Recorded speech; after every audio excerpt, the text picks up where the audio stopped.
ভাবে প্রত্যেক জায়গায় যা প্রথমে স্টার্ট করি হিসেবে কথা দিয়ে ওম শবনাবতু শ্রাবণৌ ভুনক্তু সবিজং করবাবহৈ তেজস্বী সমিতস্তু মা বিষ্ণুর্ভৈ ওম শান্তি শান্তি ব্রহ্ম আমাদের গুরু এবং শিষ্য উভয়কে সমভাবে রক্ষা করুন। ব্রহ্ম আমাদের উভয়কে সমভাবে বিদ্যাপদ লাভ করুন। আমরা যেন বিদ্যাপদ লাভের সমর্থ হই, আমরা যেন কারোর প্রতি বিদ্বেষ ভাব না হই। আমাদের শান্তি হোক, এই পার্থিব জগতের শান্তি হোক, এই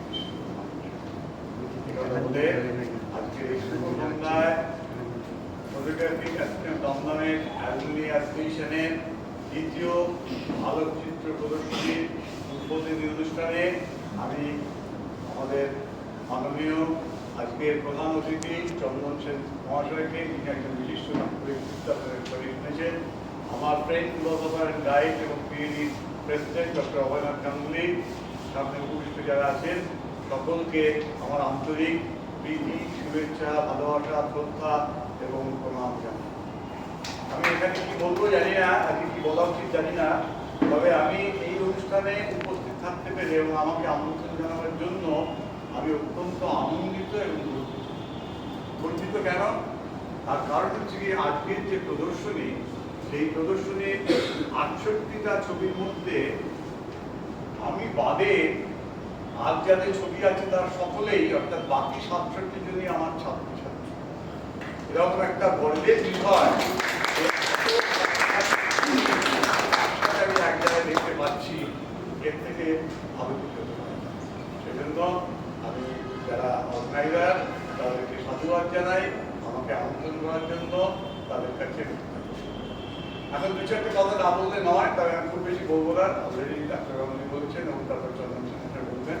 তবে আমি একটা কথা বলবো যে আমরা যে কোনো অ্যালুমিনি অ্যাসোসিয়েশনের কথাই ভাবি না কেন, ওয়ার্ল্ড লেভেলে যে ভাবি, আমরা দেখবো সে হার্ভার্ড ইউনিভার্সিটি অ্যালুমিনি অ্যাসোসিয়েশন হোক বা অক্সফোর্ডই হোক বা আইআইটি খড়গপুরের অ্যালুমিনি অ্যাসোসিয়েশন হোক বা ক্যালকাটা ইউনিভার্সিটি হোক বা জলপাইগুড়ি ইউনিভার্সিটি, যাই হোক না কেন, এই বিভিন্ন যেসব অ্যালুমিনি অ্যাসোসিয়েশন আছে তারা বেসিক্যালি কয়েকটা ভাবে তাদের যে পেরেন্ট অর্গানাইজেশন থেকে, তাদের মেনলি কেউ হয়তো ইনফ্রাস্ট্রাকচারাল ফ্যাসিলিটিতে হেল্প করে, যেমন হার্ভার্ড ইউনিভার্সিটি তাই, কেউ ফিনান্সিয়াল দিকে যায়, অক্সফোর্ড ইউনিভার্সিটিতে তাই, কেউ অন্যান্য নলেজ মেসেজিং এর জন্য যায়, কেউ হয়তো অর্গানাইজিং ইভেন্টে যায়, সেটা কালচারাল প্রোগ্রাম হতে পারে, সেটা সেমিনার হতে পারে, সেটা ওয়ার্কশপ হতে পারে, বিভিন্নভাবে বিভিন্ন যায়। তো আমাদের অ্যাসোসিয়েশনের যে অ্যালুমিনি অ্যাসোসিয়েশন, জানি না ভারতবর্ষের ফটোগ্রাফি এরকম আর অ্যালুমিনি অ্যাসোসিয়েশন আছে কিনা আমার জানা নেই। কোনো ফটোগ্রাফি অ্যাসোসিয়েশনের অ্যালুমিনি অ্যাসোসিয়েশন আছে বলে আমার জানা নেই। আমি জানি না পৃথিবীতে ফটোগ্রাফি অ্যাসোসিয়েশনের অ্যালুমিনি অ্যাসোসিয়েশন, তাও আমি জানি না। তবে আমি সত্যি গর্বের সঙ্গে বলতে পারি যে এই অ্যাসোসিয়েশনের অন্যান্য বড় বড় ইউনিভার্সিটি বা অন্যান্য লেভেলের অ্যাসোসিয়েশনের সঙ্গে পাল্লা দিয়ে কাজ করে। এরাও বিভিন্নভাবে তাদের যে পেরেন্ট অর্গানাইজেশনকে তাদেরকে সাহায্য করছে, তারাও বিভিন্ন ধরনের ওয়ার্কশপ করছে, তারা অনলাইনে ডিসকাশন করছে, তারা এক্সিবিশন তো গত বছর আগের বছর থেকে স্টার্ট করেছে এবং করছে। তাদের এই যে গুলো করছে সেদিক থেকে বিরাট ব্যাপার।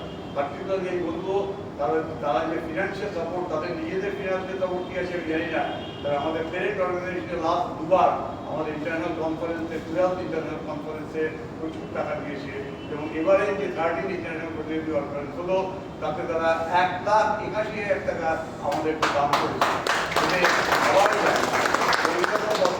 আমি আশা করবো যে আগামী বছরে তারা আরও বেশি দিতে পারবে, কারণ তাদের আরও বৃদ্ধি পাবে, তাদের আরও মেম্বার বাড়বে এবং তাদের যে পরিসরটা এখন অনেকে সংকুচিত আছে, অনেকে আমাদের যত ছেলে মেয়ে বেরিয়েছে তারা 1/3 মেম্বারশিপের মধ্যে নেই যতটা আমি জানি।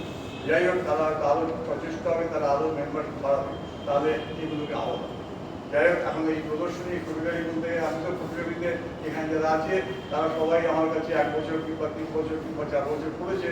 ওদের ফটোগ্রাফি সম্পর্কে টেকনিক্যাল, আমি তো মেনলি টেকনিক্যাল পার্টিকে ডিল করতাম, সেরকম টেকনিক্যাল যেতে চাই না। তবে আমাদের ফটোগ্রাফিতে স্টেপটি এখন ডকুমেন্টেশন নয়, এদের খেয়াল রাখতে হবে। যার জন্য এখানে ছবিতে টাইটেল আছে এক্সিবিশন ফটোগ্রাফি আর্ট, অর্থাৎ শিল্প চর্চা করতে হবে, শুধু এমনি রাখতে হবে না।